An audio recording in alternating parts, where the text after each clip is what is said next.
So how do you get an apple orchard in Manor? So this is going to be a nice one that you can kind of do very quickly and easily depending on kind of what you're doing for your village. So as you can see right here, this is my apple orchard. So it costs you 50 wealth to get it done. Happens around, oh, there we go. Happens around September every year. We're currently in April. Until these trees are fully grown, which takes around 3 years, the orchards produce only a fraction of the yield. So I want to say I'm in the first year of building these at the moment, because you got to put them down. This is a new village because I really wanted to test these out and see what they yield. But as you can see, I'm kind of going through a few different methods on how to get food, and the apples have been apparently quite a decent one once you get into it. And as you see, the pantries, where's the pantry full? Oh, it's pantry's full there. So once you get into it, it can be really good. Now, when you are doing a new house, I don't know if I've got any. So for instance, a level 1, you can always, why is that not got 1? It's very weird.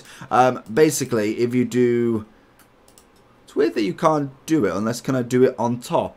I don't know. We'll find out anyway. But basically, when you are looking at something like an apple orchard, you basically have got the option just to do it here.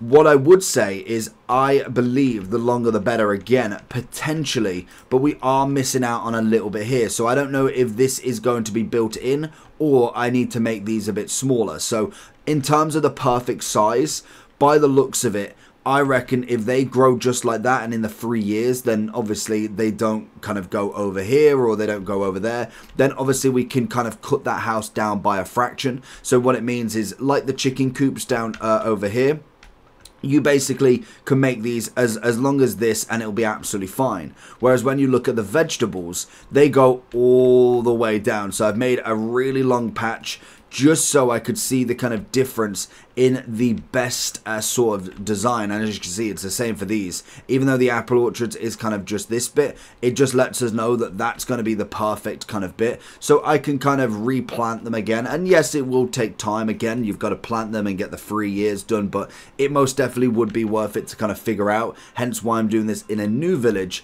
and we can kind of keep going with it. But the way that you actually do them, I've realized I've gone on a massive tangent, is by going into your developmental points, and you can see the orchardry. I don't know. You can get apples. So you've actually got to pick this point to be able to do it. And it sees new upgrade apple orchard. Produce apples. Apples harvest happens around September every year. And it just gives you the same thing. But you have to actually have that to be able to grow them. If you don't have that, it will just be locked. Like for instance, when you look at this one, you've got to unlock the development branches required. So the foreign suppliers, that's to be able to get the food cart and also the firewood cart. It's the exact same with the apple, and it costs you 50 to get it done.